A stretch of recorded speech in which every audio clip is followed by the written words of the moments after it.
Offrons au Seigneur reconnaissance. Son amour durera jamais, car il est bon, il est au-dessus de tout. Son amour durera jamais. Chantons,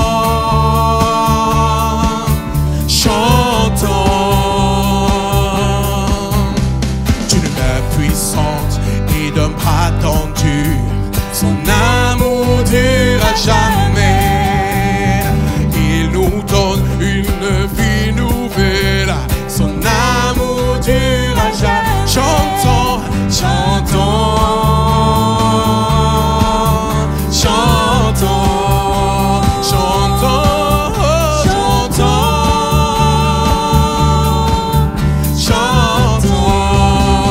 chantons. À jamais Dieu est fidèle. À jamais Dieu est grand. À jamais Dieu est avec nous. À jamais, à jamais, à jamais.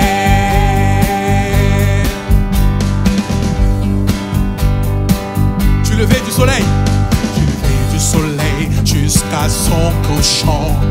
Son amour durera jamais. Par la grâce de Dieu, nous persévérons. Son amour durera jamais. Chantons, chantons,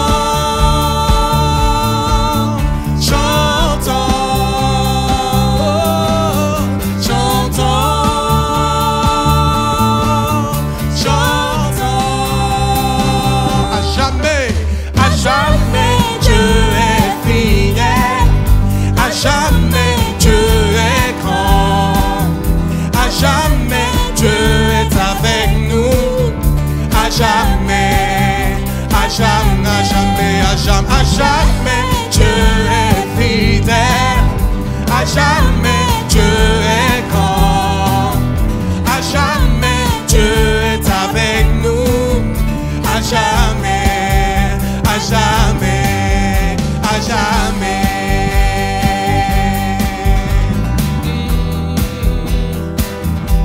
À jamais.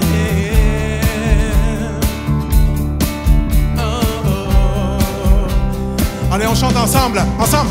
Son amour durera jamais. Contrôle ensemble, allez. Son amour durera jamais. L'amour de Jésus durera jamais. L'amour Il est fidèle. durera jamais. Son amour, hey, Son amour durera jamais. On tape la main ensemble. Son amour, L'amour durera jamais. son amour, Son amour durera jamais. son amour, encore son amour. Son amour durera jamais. Son amour, L'amour durera une dernière fois son amour, une dernière fois son amour. Son amour durera. Chantons, chantons, chantons, oh, chantons, chantons,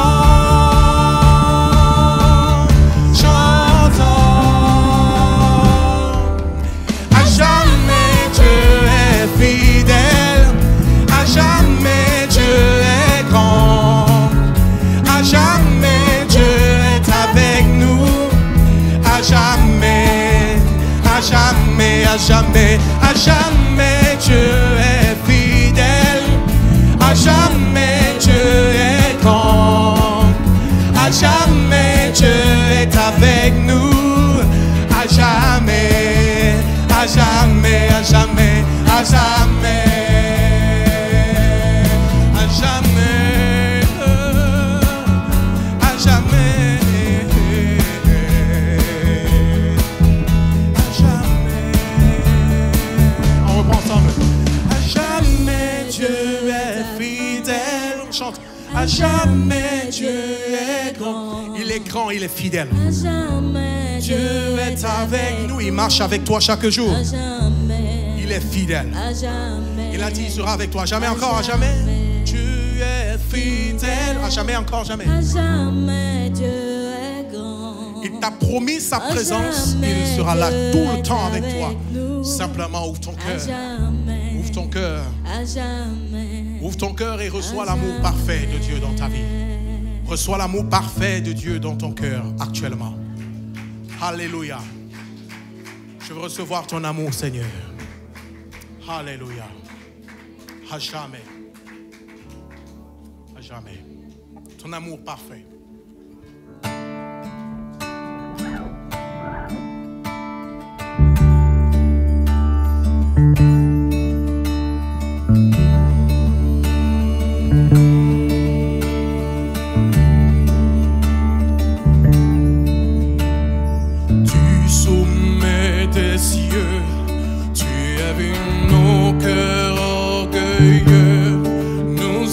Loin, perdu dans l'ombre du péché. Ton cœur a saigné face à nos vies emprisonnées. Tu es venu nous redonner ta liberté. Tu as changé l'histoire, donner ta vie, tracer la voie, réécrire notre histoire, tout accompli, rendu l'espoir.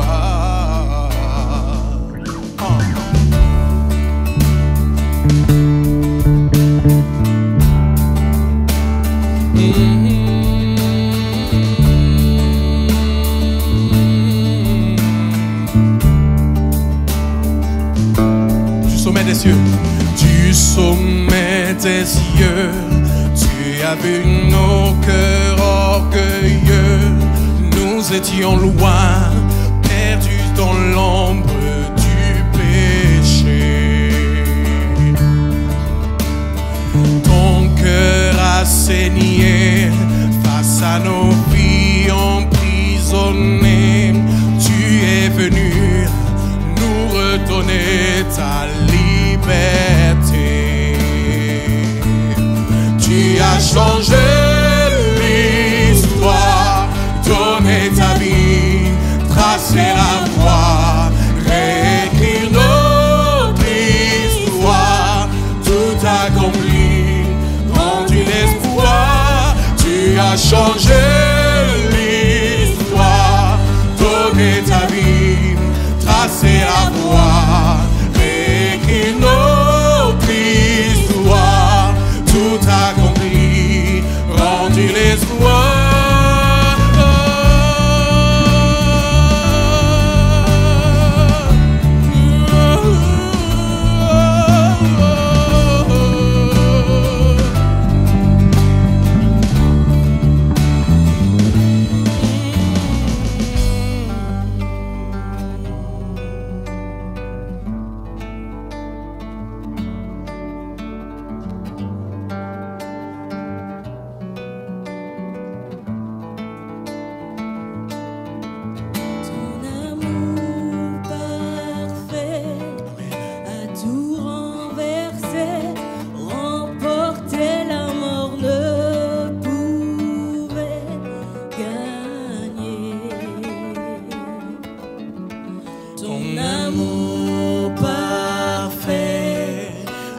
Supporter, surpasser, rien ne pouvait t'arrêter. Ton amour, ton amour, ton amour parfait a tout renversé, remporté, la mort ne pouvait gagner. Ton amour parfait a tout supporté, surpassé, rien ne pouvait t'arrêter.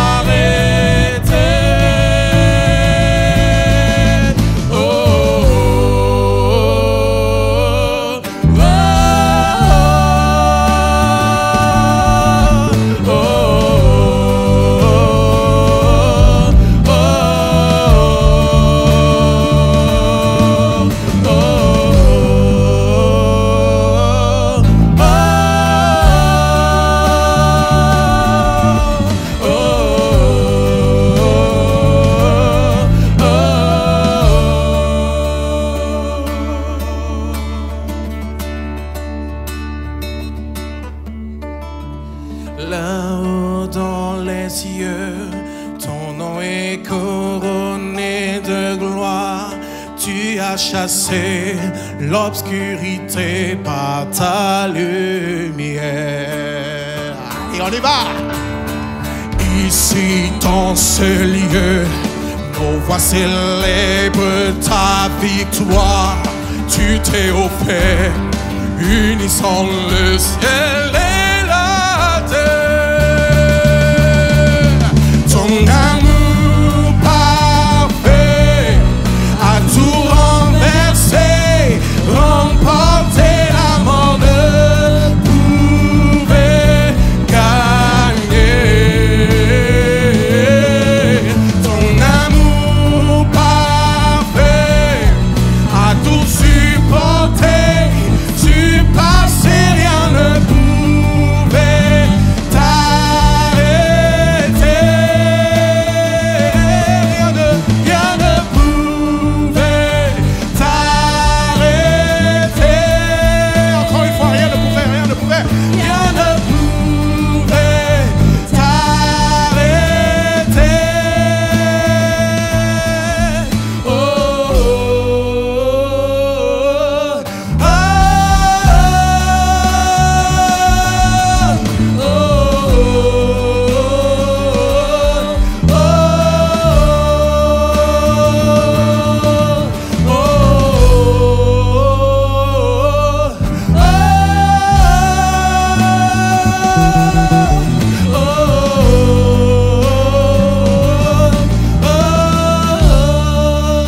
on y va ensemble encore.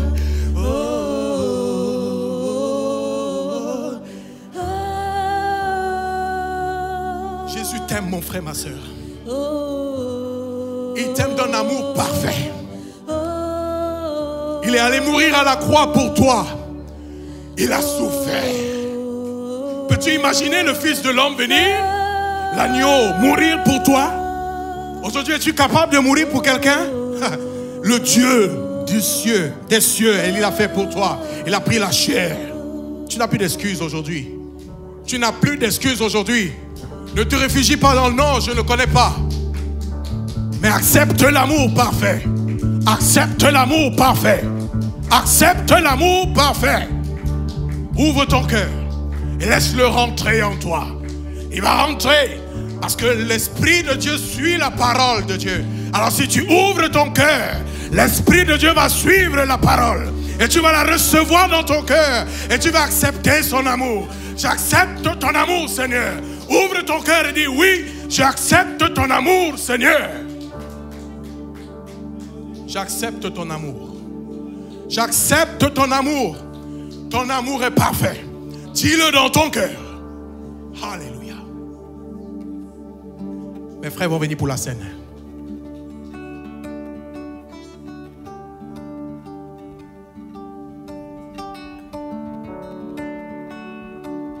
Mes frères vont venir pour la scène. Pendant ce temps, contemple la croix. Ce n'est pas seulement un bois, mais c'est le symbole de la victoire de Jésus à la croix. C'est le symbole de la victoire. Alors quand tu prends le pain et le vin, souviens-toi de ce que Jésus a fait. Souviens-toi de l'œuvre de Jésus à la croix. Et accepte, accepte. C'est pas facile d'accepter. Humilie-toi devant le Seigneur et accepte l'œuvre. Dieu ne te demande pas beaucoup de choses. Il demande juste un cœur qui s'ouvre. La chair de Jésus a été crucifiée. Alors, aujourd'hui, tu as aussi la grâce de te lever, de poser ta main sur tes blessures, de poser ta main sur ton corps et de dire, dans le nom de Jésus, j'ai la guérison. Mon frère, ma soeur, tu es capable de le faire avec la puissance de l'Esprit de Dieu. Avec l'onction du Seigneur sur ta vie. Tu peux poser ta main là où tu as mal et dire, je prends et je saisis la guérison que le Seigneur Jésus m'a accordée. Car par tes meurtrissures, Seigneur Jésus, je suis guéri. Ça, c'est la puissance de la croix. Sur la croix, nous avons la guérison. À la croix, nous avons le salut. Tu n'es plus un orphelin. Arrête de dire, j'ai perdu mon père, ma mère. Regarde comment j'ai souffert. Tu n'as pas souffert plus que tout le monde. Je suis désolé, je ne minimise pas ta souffrance. Mais Jésus a souffert énormément pour te délivrer. Et alors si tu acceptes sa guérison de ton cœur, tu te rendras compte que tu n'es plus orphelin et que tu as un Père dans le ciel, un Père qui prend soin de toi.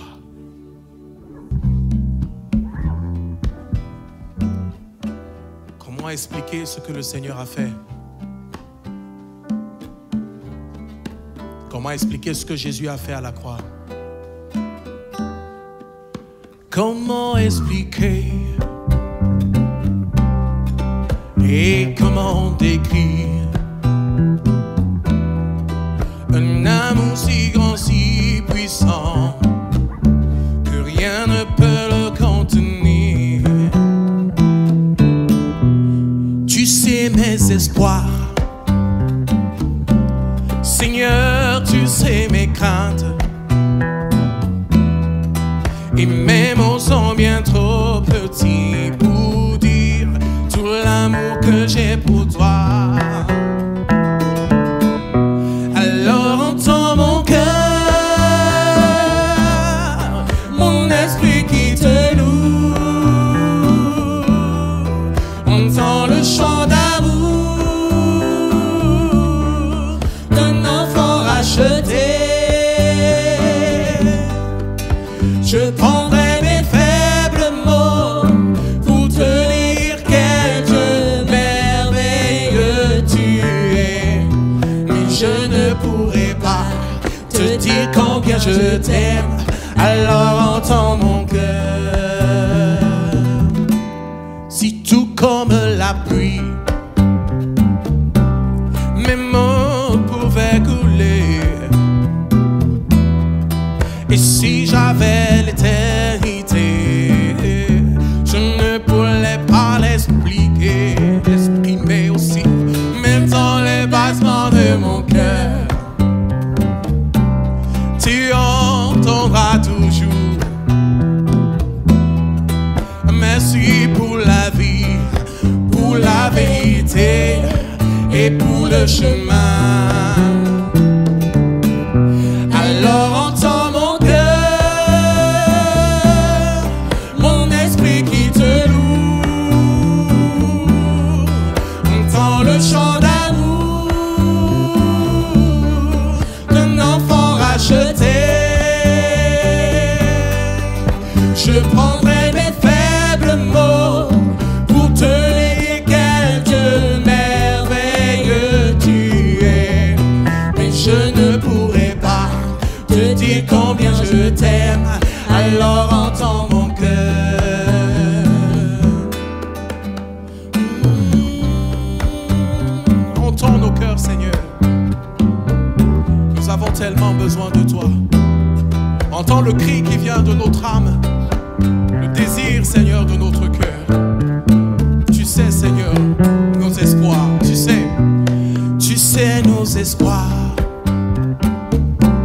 Seigneur, tu sais nos craintes. Et nos mots sont bien trop petits pour dire tout l'amour que nous avons. Entends, alors entends nos cœurs, nos esprits qui te louent. Entends le chant d'amour de tout est racheté.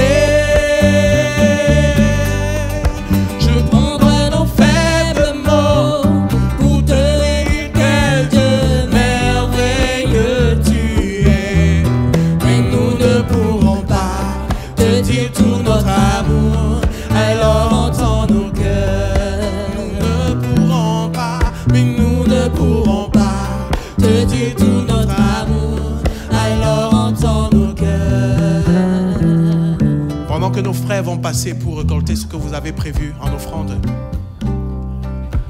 J'aimerais juste... Ah oui. En fait, il y a deux paniers aujourd'hui. Il y a celui de l'église et il y a celui, le blanc qui sert à l'Ukraine. Nous allons penser à l'Ukraine aujourd'hui. Vous savez, ce que nous disons dans ce chant, alors entends nos cœurs. J'imagine que les Ukrainiens aussi, chrétiens, ils sont en train de dire, Seigneur, entends nos cris. entends le cri que nous avons. Nous te supplions, nous voulons que tu agisses. Nous allons demander au Seigneur vraiment de prendre soin d'eux. Ils sont nombreux qui ont besoin d'aide. Cet amour.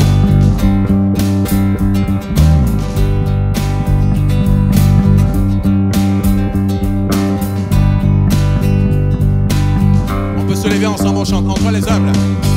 En toi les humbles sont bénis. En toi les faibles sont affermis. Les cœurs brisés tu rétablis, donnant la vie.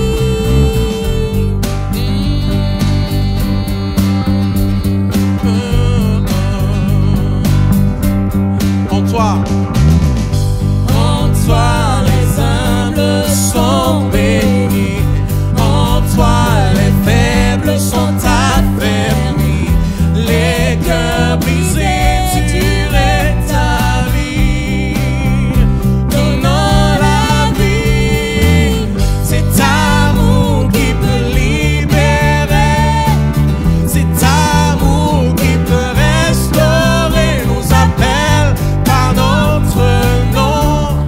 Tu nous appelles par notre nom. Ce Dieu-là, ce Dieu qui veille à tout l'univers, ce Dieu qui va mourir au calvaire, nous appelle par notre nom. Tu nous appelles par notre nom.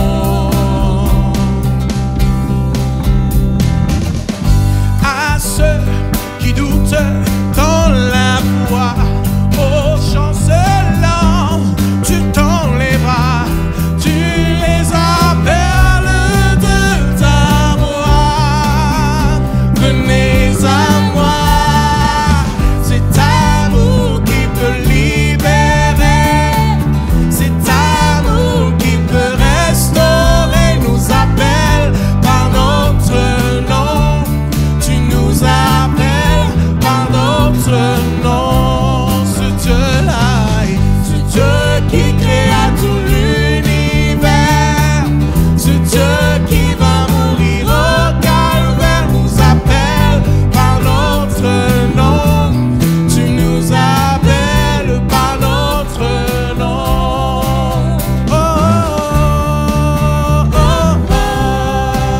oh,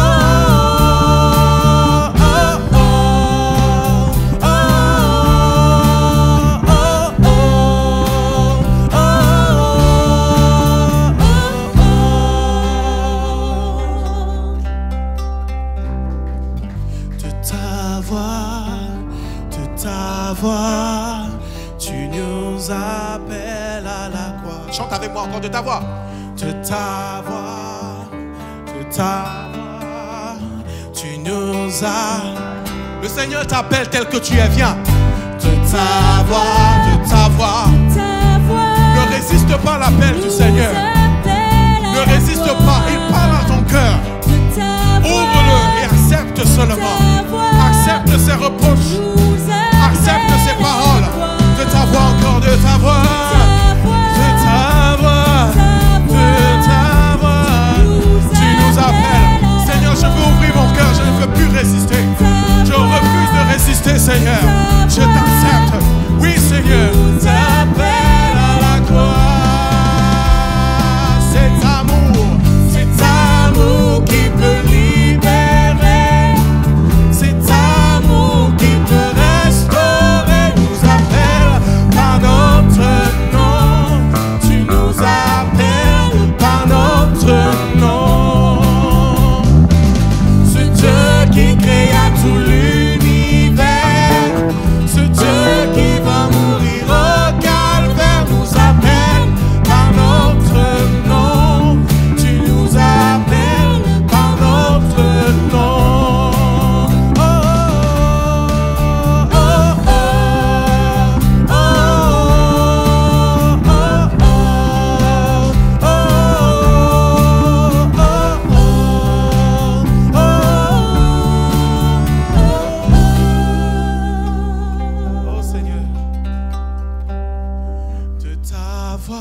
de ta voix. Tu nous appelles à la croix. Chante encore. De ta voix, de ta voix, tu nous appelles à la croix. Ta voix. De ta voix, Ta voix, tu de m'appelles. ta voix, tu nous appelles à la croix. Ta voix, Seigneur, tu m'appelles. De ta voix, Le Seigneur de t'appelle aussi. ta voix, Accepte. tu nous appelles à la croix. Ne rejette pas la parole de Dieu. Ne la rejette pas. Alléluia.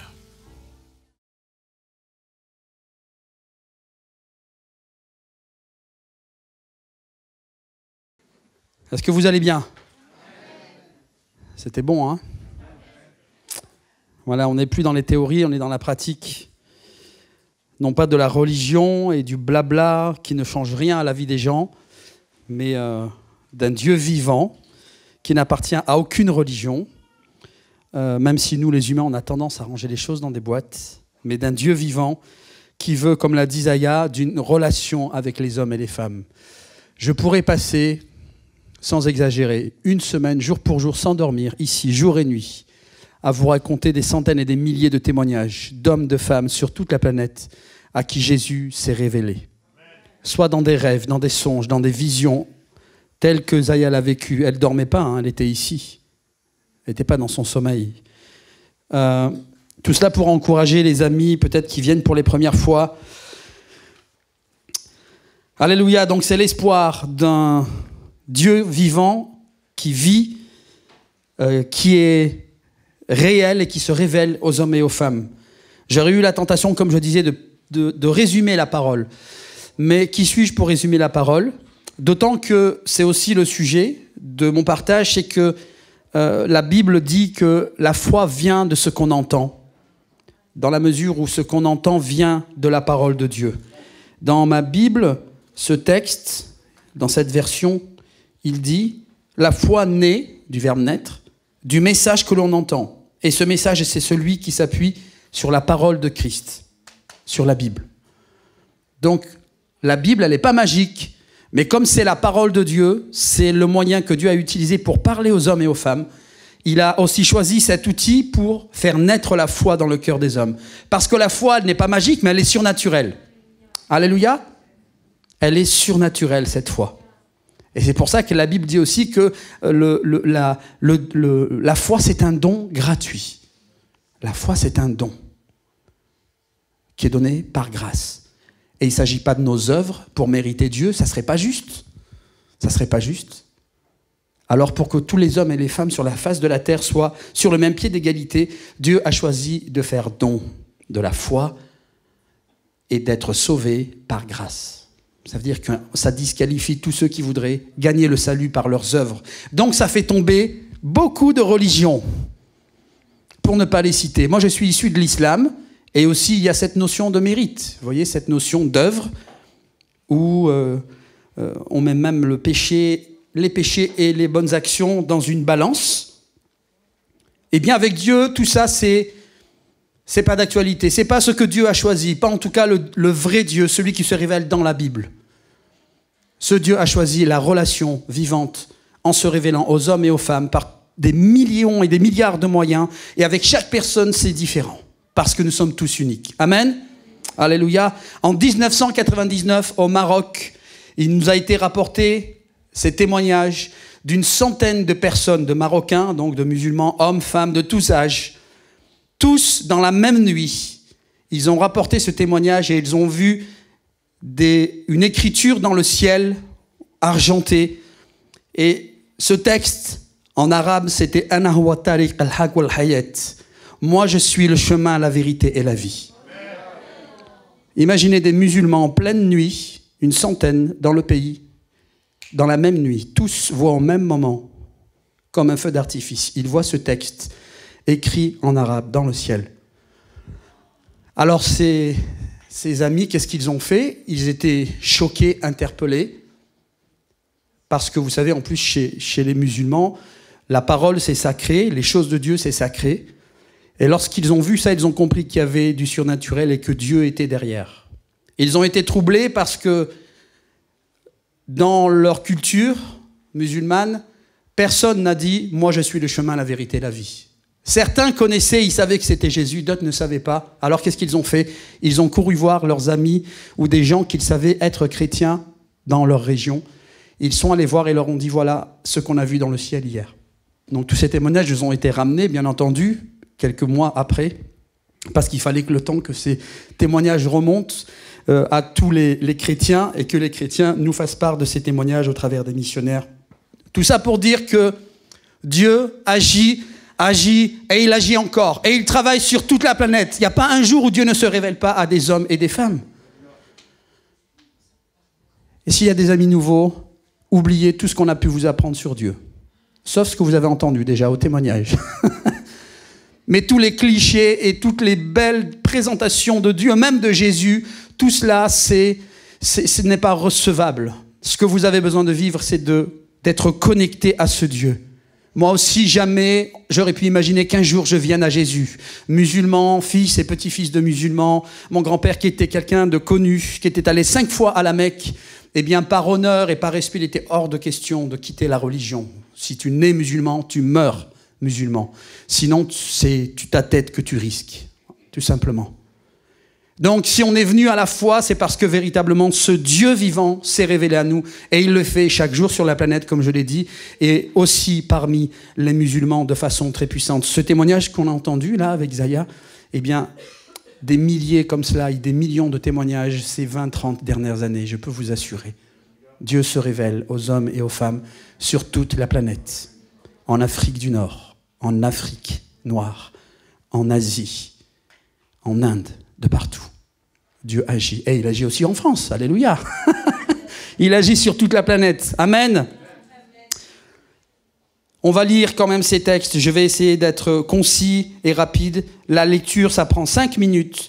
Et tout le reste, je vais essayer de développer le moins et de faire quelque chose de très synthétique. En tout cas, ça peut changer vos vies parce que ce que nous allons lire, que tu sois croyant ou pas croyant, que tu sois réticent ou pas aux choses de Dieu, si tu ouvres ton cœur, n'a rien à perdre, mais juste faire un test. Et comme la prière que Zaya a faite, on avait fait la même, lorsqu'on nous a parlé de Jésus, on a vu les miracles, et cet homme nous a dit, un Français, parlez à Jésus et dites-lui, si ce que je vous ai dit, c'est la vérité, viens vivre en moi, change-moi et transforme-moi. Et c'est ce qu'on a fait. Chacun de notre côté, parce que c'est pas trop des choses chez nous qu'on va partager en famille, mais chacun de son côté a fait cette expérience, et en l'espace d'une semaine, 10 jours, chacun a été complètement changé, transformé.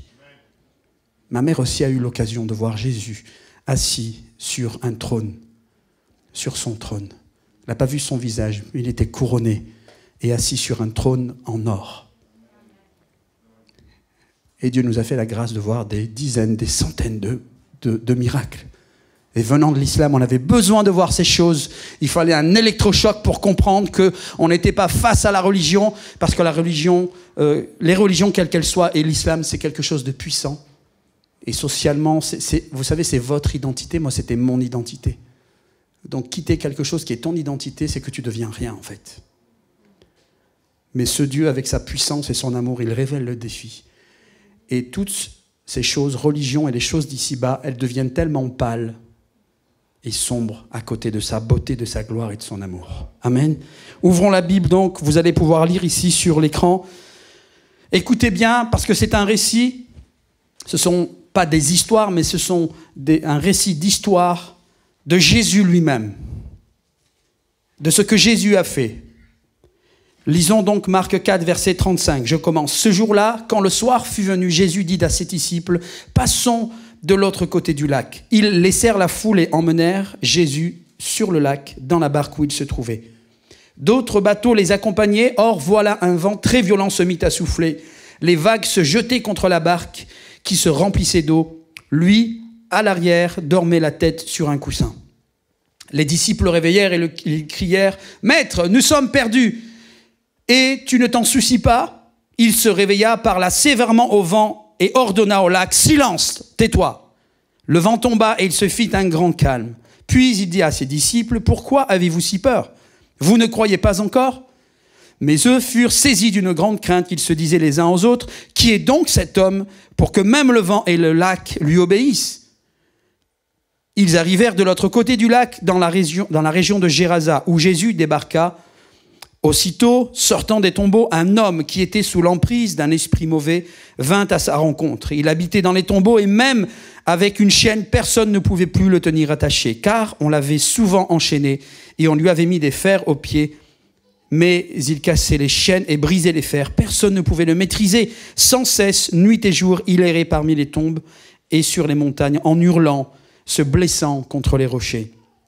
D'aussi loin qu'il vit Jésus, il accourut, se prosterna devant lui et lui cria de toutes ses forces, « Que me veux-tu, Jésus, fils du Dieu très haut? Je t'en conjure au nom de Dieu, ne me tourmente pas. » Car Jésus lui disait, « Esprit mauvais, sors de cet homme. » Vous avez compris que là, ce n'est pas l'homme qui s'adresse à Jésus, mais c'est ce démon qui est dans cet homme qui vient supplier Jésus de ne pas le tourmenter et qui reconnaît au passage qu'il est le Fils du Dieu très haut.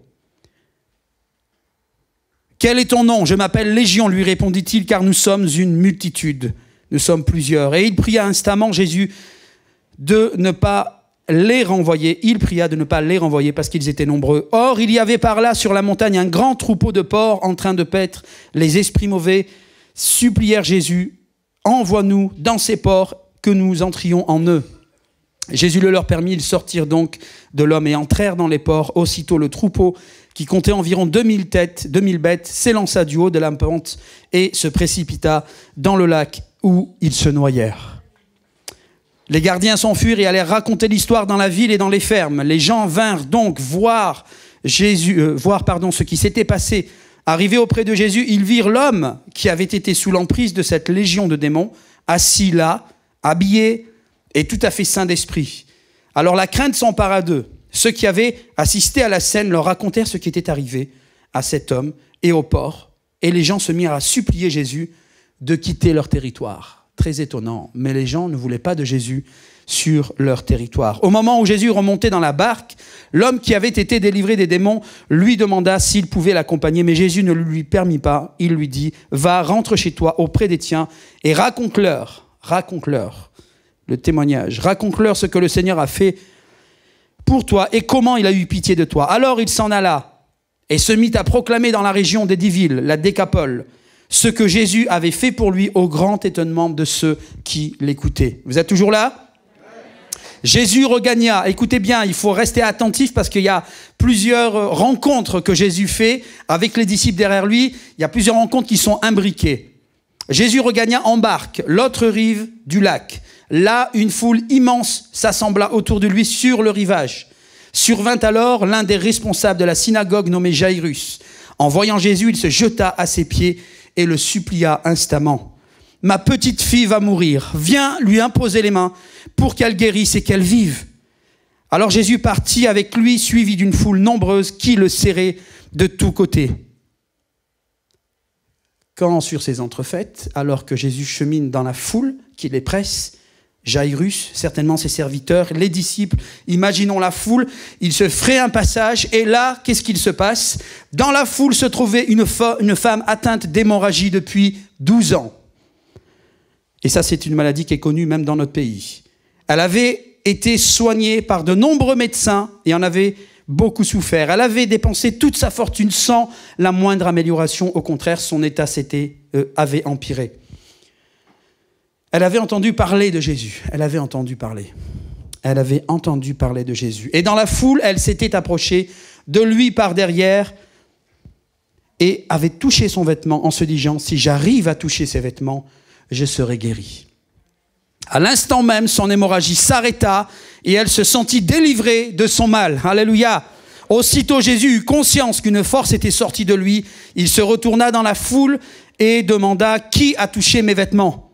Et ses disciples lui dirent, « Tu vois la foule qui te presse de tous côtés et tu demandes qui m'a touché ?» Mais lui continuait à parcourir la foule du regard pour voir celle qui avait fait cela. Alors, saisie de crainte et toute tremblante, et vous allez comprendre pourquoi, la femme, sachant ce qui lui était arrivé, s'avança, se jeta aux pieds de Jésus et lui dit toute la vérité. « Ma fille, Jésus lui dit, « Ma fille, parce que tu as eu foi en moi, tu es guérie. Vas en paix et sois guéri de ton mal. Une petite parenthèse, une petite pause. Pourquoi cette femme était toute tremblante de crainte et elle est venue dire la vérité comme si on l'avait condamnée ou accusée? Parce que dans le contexte de l'époque et le contexte culturel, une femme atteinte de perte de sang en plus était considérée comme impure. Elle n'avait rien à faire au milieu de la foule, au risque même de se faire lapider. Vous comprenez pourquoi elle était tremblante? Parce qu'elle savait que si on la reconnaissait et si on l'attrapait, elle était morte. Mais au prix de sa vie, elle avait entendu parler de Jésus. Et toi, tu as peut-être entendu parler de Jésus. Elle n'avait rien à perdre. Jésus passe dans la foule, elle vient, elle se ferait un passage pour toucher son vêtement. Et à ce moment-là, elle est guérie. Une puissance sort de Jésus, vient et la change, la guérit, la transforme complètement. Et vous voyez comment Jésus l'appelle. Il l'appelle ma fille. C'est comme ça que Dieu parle aux hommes et aux femmes. Ma fille et mon fils. Parce qu'en Dieu, justement, dans ce Dieu qui se révèle par la personne de Jésus dans la Bible, eh bien, nous avons un Père. Nous n'avons pas un Père fouettard ou un Dieu sur son trône très dur, très loin. Nous, dans l'islam, on nous avait dit que Dieu était très loin. On dit Allahu Ta'ala, Dieu est très haut, mais tellement loin que tu ne peux pas l'atteindre. Mais maintenant, je connais un Dieu que j'ai atteint. Un Dieu qui est venu jusqu'à nous il y a 2000 ans et avec qui je peux être en relation. Et comme cadeau, il nous donne son esprit. Cette flamme de feu, la Pentecôte, le Saint-Esprit qui descend sur chacun de ceux qui viennent à lui. Comme sceau, un sceau, une marque, une preuve, alléluia, d'appartenance, mais aussi que nous n'avons pas affaire à une légende, mais à un Dieu vivant qui donne son esprit. Les hommes en France, les femmes sont pleins de recherches dans le domaine de la spiritualité, font toutes sortes d'expériences, de disciplines. Alors je vous encourage, les croyants, à partager ce que Jésus a fait dans votre vie et ce que Jésus, tous les récits des histoires que Jésus, des miracles que Jésus a fait pour que la vraie spiritualité puisse venir dans leur vie par justement son esprit, par l'Esprit de Dieu dans la vie des hommes et des femmes et pas seulement d'une spiritualité mais d'un salut. Parce que lorsque Jésus vient dans une vie, eh bien on reçoit le salut et cette assurance d'être sauvé. Amen. Pendant qu'il parlait encore, quelques personnes arrivèrent de chez le chef de la synagogue. Alors on était là dans la foule avec Jairus, les serviteurs de Jairus, les disciples, la foule qui le presse, la femme à la perte de sang qui arrive. Jésus est obligé de s'arrêter. Et les serviteurs là justement de Jairus qui arrivent de l'autre côté et qui viennent voir Jairus pour lui dire « Ta fille est morte. À quoi bon importuner le maître ?» Ils avaient même en souci le maître. Vous vous rendez compte, ils ne sont pas gentils, ces serviteurs.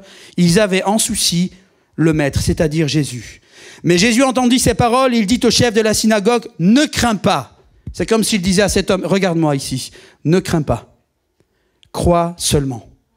N'écoute pas ceux qui viennent de venir t'annoncer la mort de ta fille. Continue de croire. Fais-moi confiance. Garde cette foi. » Parce que ces hommes-là n'avaient rien à faire de Jésus. Ou qu'il soit importuné ou pas.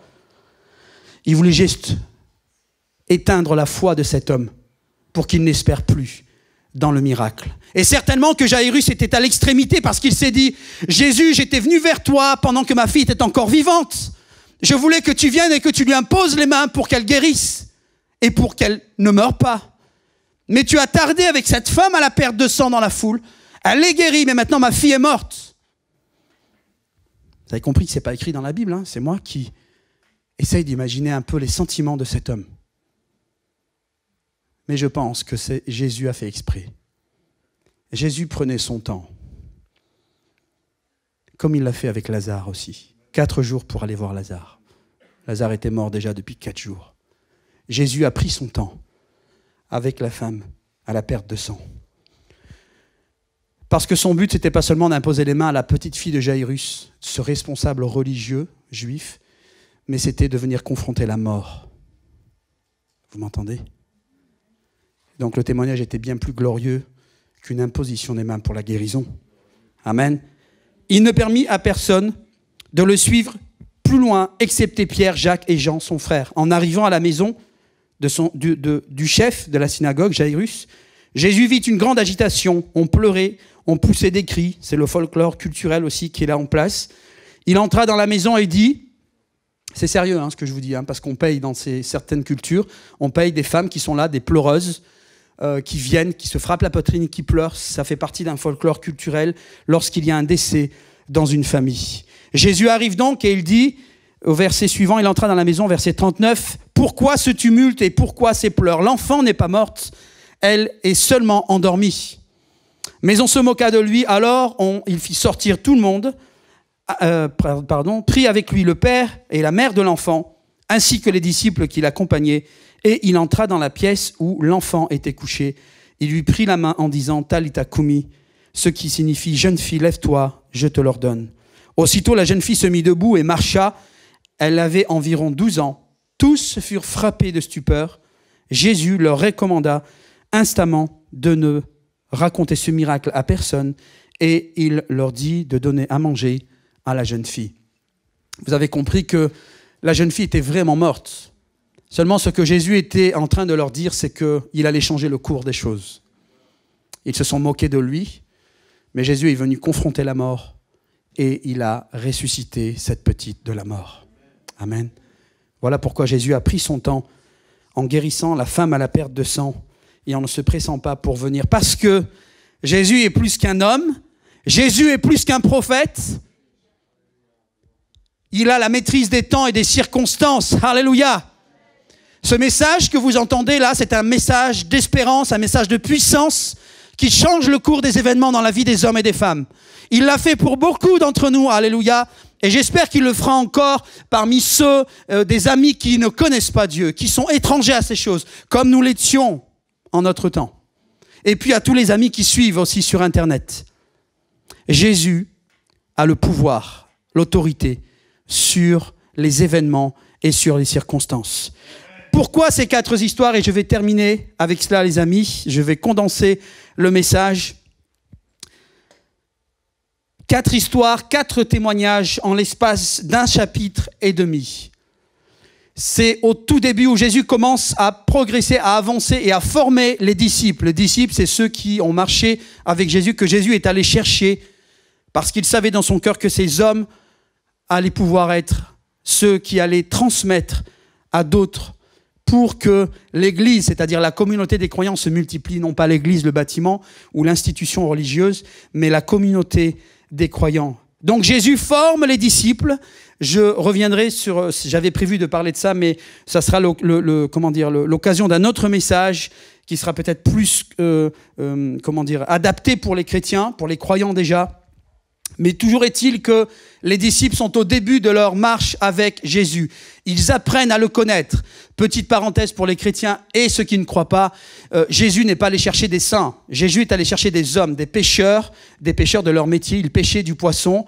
Il est allé chercher des hommes de tout profil, pas des avocats et des grands chercheurs, non. Il est allé chercher des petites gens pour que justement ils ne misent rien sur eux-mêmes, mais tout sur Jésus. Et il leur a dit de le suivre.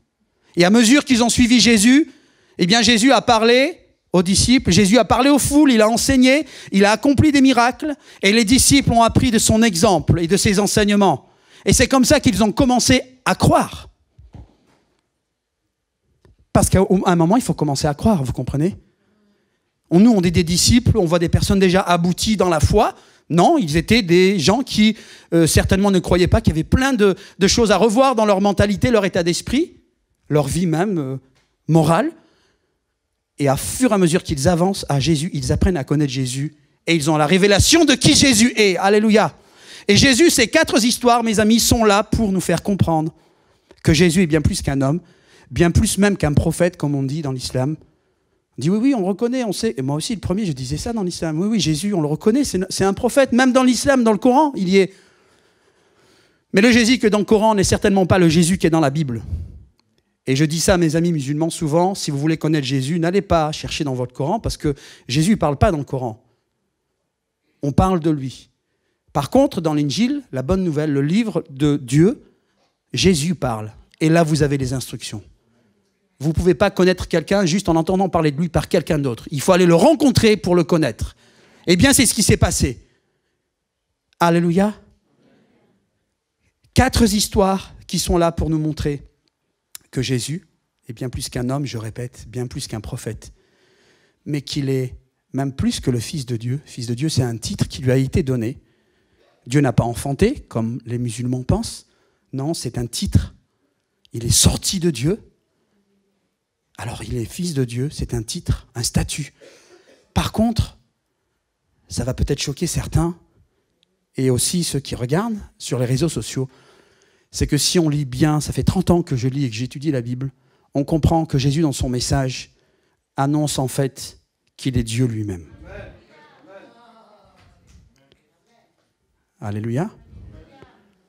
Jésus est Dieu lui-même. Et la preuve, vous l'avez devant vous, c'est que aucun homme sur la terre, tout prophète soit-il, dans quelque religion que ce soit, avec tout le respect que j'ai pour mes amis musulmans et amis d'autres religions, moi je ne suis pas là pour faire la promotion d'une religion, mais la promotion d'un Dieu qui s'est révélé à nous, qui a changé nos vies dans la personne de Jésus. Jésus, cet homme-là, qui est bien plus qu'un homme, avait et il a autorité sur, premièrement, les éléments. Aucun homme a eu autorité sur la mer et sur le vent pour le faire calmer. Jésus a menacé le vent, a menacé la mer, et le calme est revenu. C'est pour ça que les disciples ont dit, mais qui est donc cet homme à qui même le vent et la mer obéissent? On doit être interpellé par ces choses, les amis. Même si Jésus est venu sur la terre il y a 2000 ans. Ce que vous avez entendu, ça n'a pas 2000 ans, ça a quelques mois. Et le témoignage de plein d'amis qui sont ici, c'est des témoignages contemporains qui ont quelques années, quelques mois. Donc ce qui s'est passé il y a 2000 ans est toujours en œuvre maintenant. Et ce message, il n'est pas démodé. La Bible a traversé les siècles, elle est toujours en vigueur. Les miracles sont là. Lorsque j'ai ouvert la Bible, moi, après avoir vécu les miracles dans les rassemblements chrétiens. Et quand j'ai ouvert la Bible, j'ai dit, mais mon Dieu, mais c'est incroyable. Tout ce qu'on a vu, c'est écrit là-dedans. Et c'est là que l'espoir a commencé à naître dans mon cœur. Pour moi, pour ma famille et pour tous les amis à qui je voulais parler de Jésus. Parce que j'ai dit, si ce Dieu dit la vérité, si ces miracles sont toujours d'actualité, c'est qu'il y a un espoir pour les hommes et les femmes de nos jours. Alléluia. C'est pas une fatalité de souffrir et de rester dans les ténèbres. Il y a un espoir en partageant Jésus pour que la vie des bien-aimés qui sont autour de nous cesse de souffrir. Tous ceux qui sont en prise à toutes sortes de choses, de drogue, de dépression, d'envie, de suicide, qui sont en train de s'enfoncer dans leur vie parce qu'il n'y a pas d'espoir et d'espérance. Oui, il y a un espoir, alléluia. Et il s'appelle Jésus. Parce que ce Jésus, il ne fait pas exception de personne. Il ne choisit pas selon les couleurs de peau, les rangs sociaux ou autres. Il sauve parce qu'il est et parce qu'il aime, tout simplement. Jésus a autorité sur les éléments, sur la tempête. Jésus a autorité sur le monde spirituel, sur les démons. La preuve, c'est que les démons le supplient, ils ont peur, ils sont terrorisés. Et je suis témoin. 30 ans en arrière, j'entends les démons dans le corps de ma tante supplier ce chrétien d'arrêter de parler de Jésus, du nom de Jésus, parce que ça le brûlait. Stop, ça nous brûle, arrête de parler de ce nom.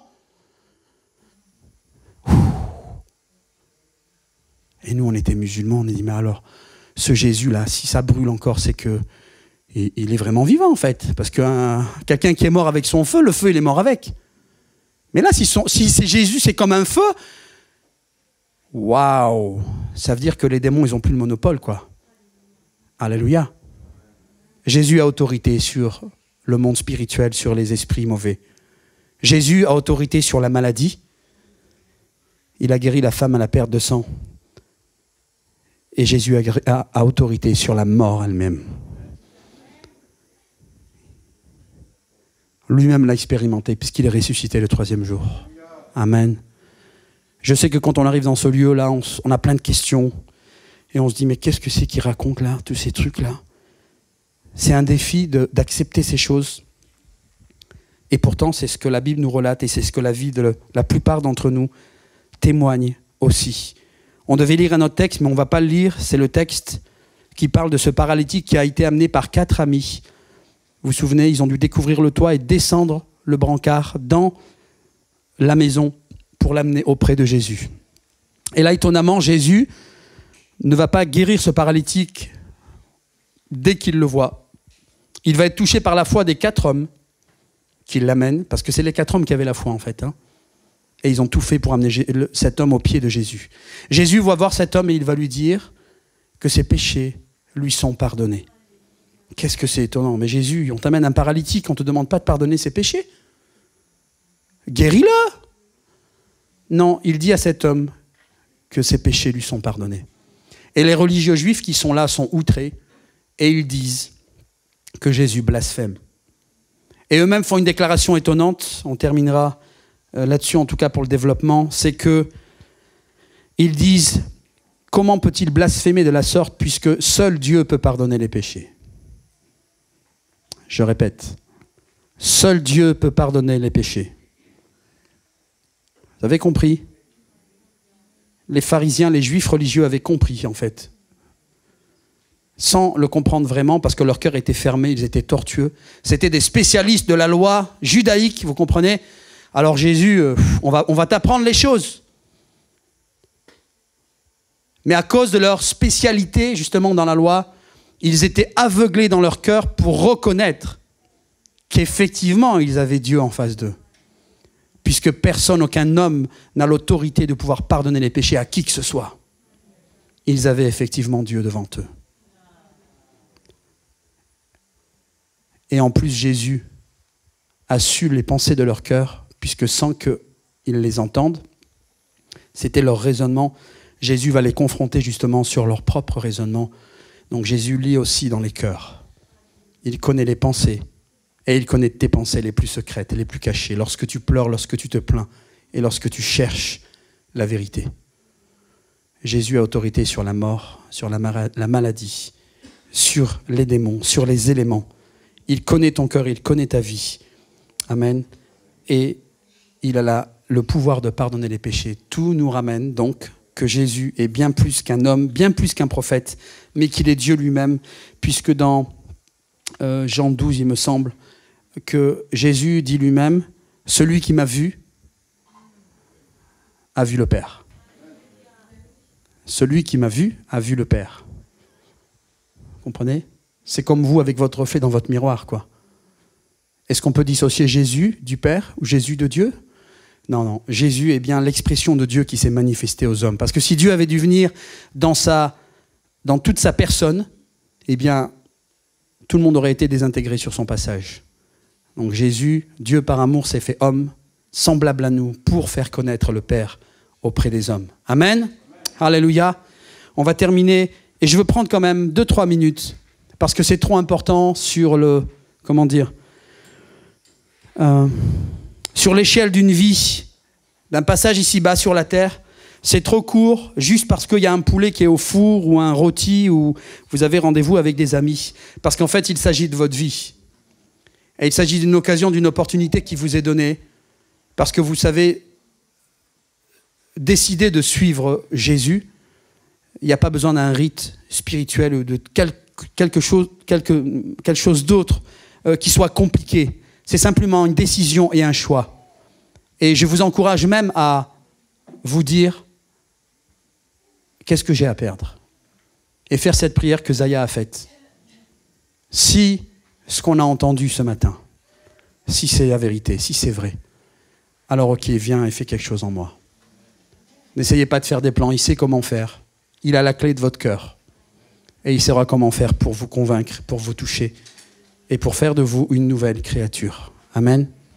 Alléluia. Pendant que le groupe de louanges commence à jouer, peut-être entonner un chant, on va rester là dans la louange. Et vous qui êtes à votre place, et je vais m'adresser même aux chrétiens, ou en tout cas aux habitués. Je sens dans mon cœur depuis plusieurs semaines qu'en fait les temps changent, les choses se compliquent autour de nous. Nous, les croyants, nous attendons le retour de Jésus.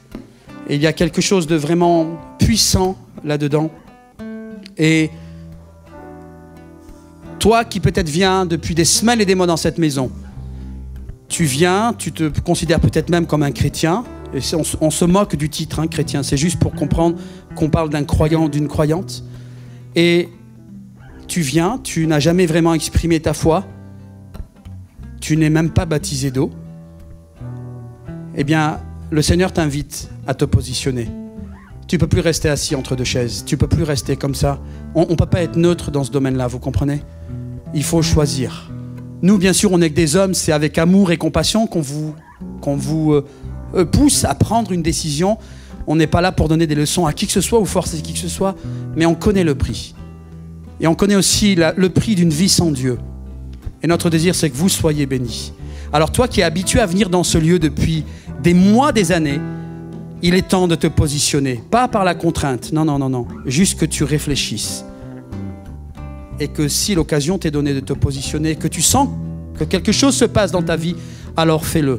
Et toi, peut-être qui viens pour là ou les premières fois, eh bien ce matin, c'est peut-être la seule et l'unique occasion, opportunité dans ta vie que Dieu te donne d'entendre sa parole et peut-être de pouvoir l'accepter, parce qu'on ne sait pas de quoi sera fait demain.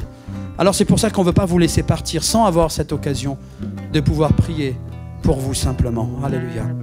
Alors pendant que le groupe là est derrière et qu'il joue, eh bien je vous invite, Pasteur Gérard est là, on va prier là très rapidement avec vous.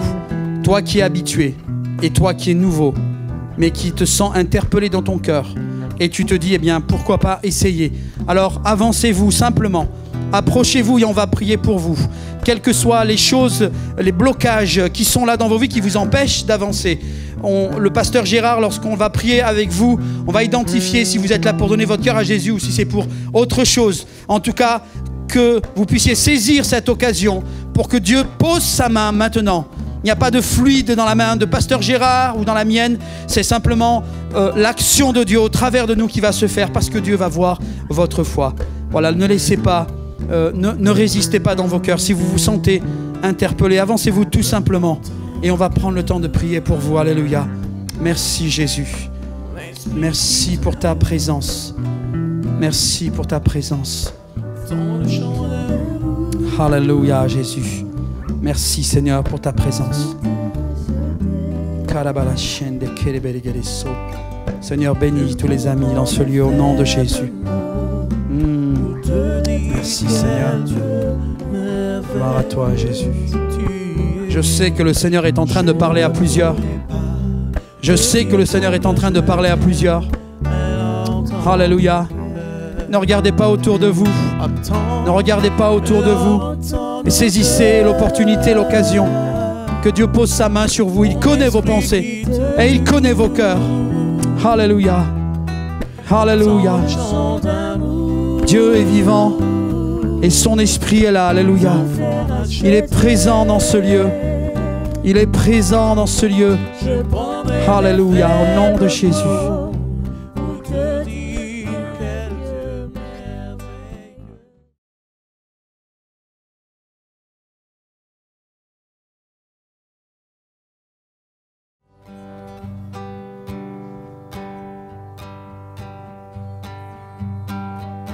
L'Éternel règne, il est majestueux. L'Éternel règne, il est saint de force. Lèvons-nous ensemble. L'Éternel règne, lèvons-nous et chantons ensemble. Il est sur son trône pour la durée des temps, pour la durée des temps. Dieu est puissant dans les lieux célestes. Ses témoignages sont véritables. La sainteté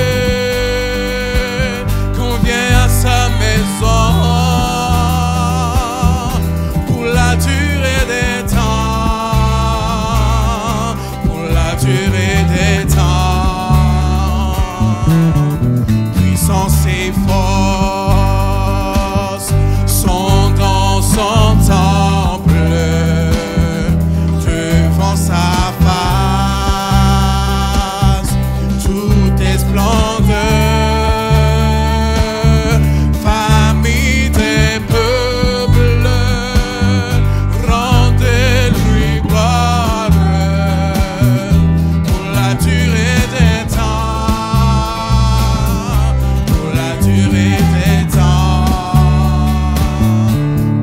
Durée des temps, nous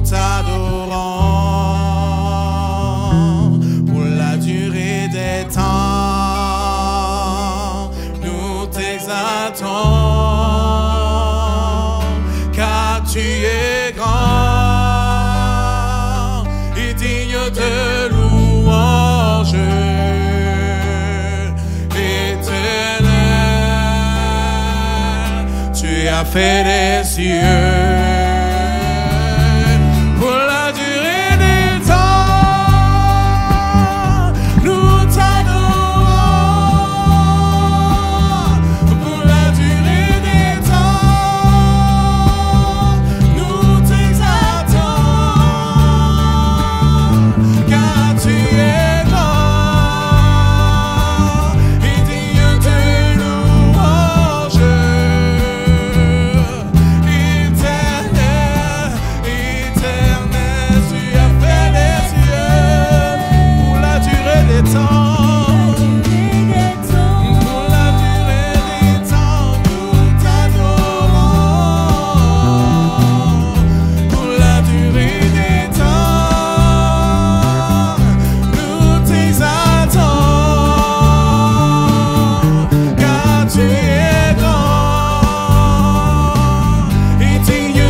Nous n'adorons pas un Dieu mort, nous adorons un Dieu vivant, la durée des temps. Pour la durée des temps, nous t'exaltons, car tu es grand, et digne de louange, éternel, oh éternel, pour la durée des temps encore, pour la durée des temps, nous t'adorons. Pour la durée des temps, nous t'exaltons, car tu es grand et digne de